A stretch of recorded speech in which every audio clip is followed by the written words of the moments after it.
Hey friends! Today we're drawing something extra delicious, a classic Napoleon cake, also known as Mille-feuille. It's crispy, creamy, and layered, which makes it so much fun to draw with markers. We'll be using TOUCH hard tip markers, and I'll walk you through everything, from the initial pencil sketch, to line work, to rich, layered coloring. So grab your tools, and let's get into it. Studio microphone, sketching the cake. First, I'm using a Pilot S3 pencil with a blue Mitsubishi 0.5 lead to sketch out a basic rectangular box. This will be our cake base. On one side, lightly mark the sections where each cake layer will go. Don't make those lines too straight. Some gentle waves will feel much more realistic, like soft whipped cream and uneven pastry. For the top puff pastry layer, sketch an irregular, bumpy edge. It should look crispy and flaky.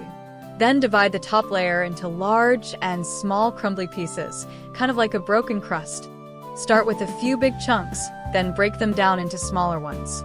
Make sure the space between each layer isn't perfectly even. Slightly different spacing will make it look more natural.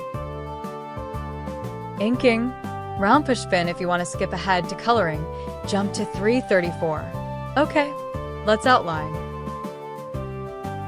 I usually begin by tracing the outer edges,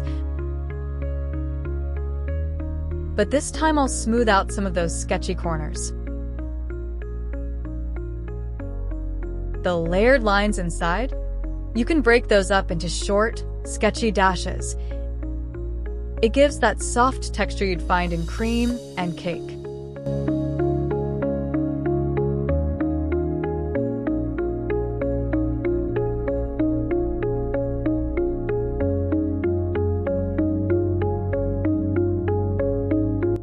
Now for the pastry crumbs. Keep the fragments different sizes and make the edges jagged. You don't need them to be perfect. Actually, the more irregular, the better. Start with a few larger pieces and slowly divide them into smaller bits.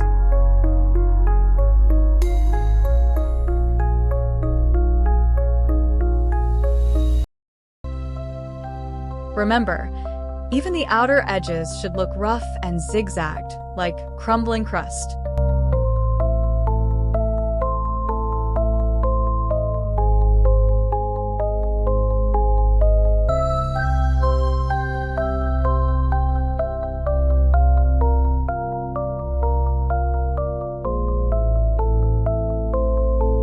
Once the full outline is done, erase your pencil sketch and fill in any missing lines. Don't forget to thicken the lines at corners or overlapping parts. This helps bring out the structure.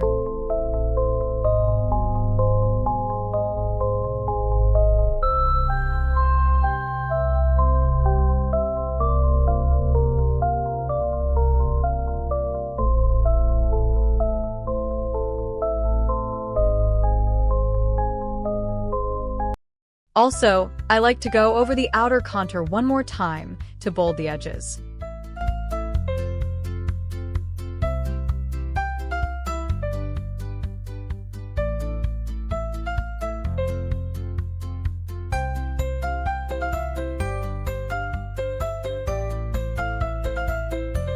Alright, now the best part, coloring.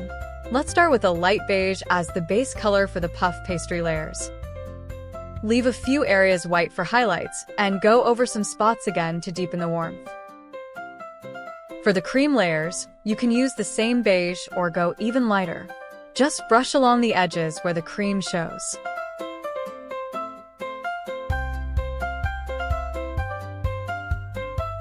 Then, start layering in darker tones. This gives you that baked, golden variation in the pastry and helps define shadows.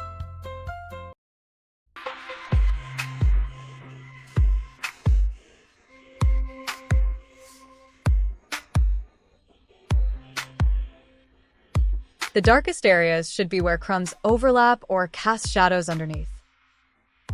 Don't forget the gaps between fragments. Those little crevices really bring depth. Add a bit of dark brown to emphasize the deepest shadows. For extra warmth, layer in a hint of light orange to the crumbs. Where you've left highlights, gently blend the edges with a colorless blender or a light marker to soften the contrast. Next, I'm using a pale beige to tint the cream under the crumbs. Just a gentle wash to tie it all together.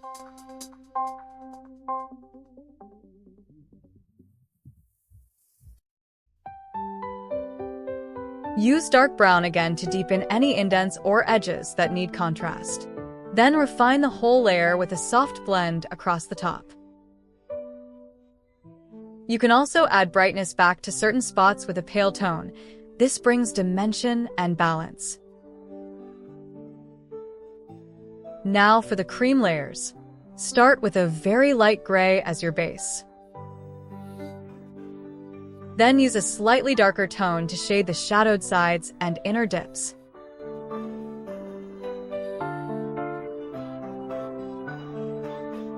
Anywhere that the cream is folded or sunken, go a little deeper to show volume. For the pinkish cake layers, use a bean paste tone or dusty rose, and shade both the lit and shaded parts for contrast. Add darker colors into the deepest areas, and optionally tint with a soft pink for that warm, sweet finish.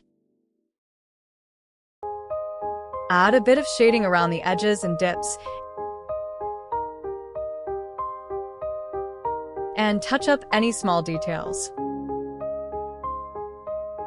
Finish off by layering warm gray in certain sections. You can also add little brown dots or crumbs and a few fine textures to suggest crispness. Lastly, give your puff pastry some deep shadows and texture marks, and don't forget to tint some fragments to add color variety. If the cake looks just a bit too flat, try gently brightening the top or edges of the cake layers with a light tone. It really helps. And that's it. Your Napoleon cake masterpiece is done. Shortcake. It's detailed, it's textured, and it definitely looks good enough to eat. Honestly, drawing desserts like this is so satisfying. You get to play with colors, textures, and lighting all in one place. If you enjoyed this video, be sure to give it a thumbs up, share it with a fellow dessert lover, and subscribe for more yummy art tutorials like this. See you next time. Happy drawing!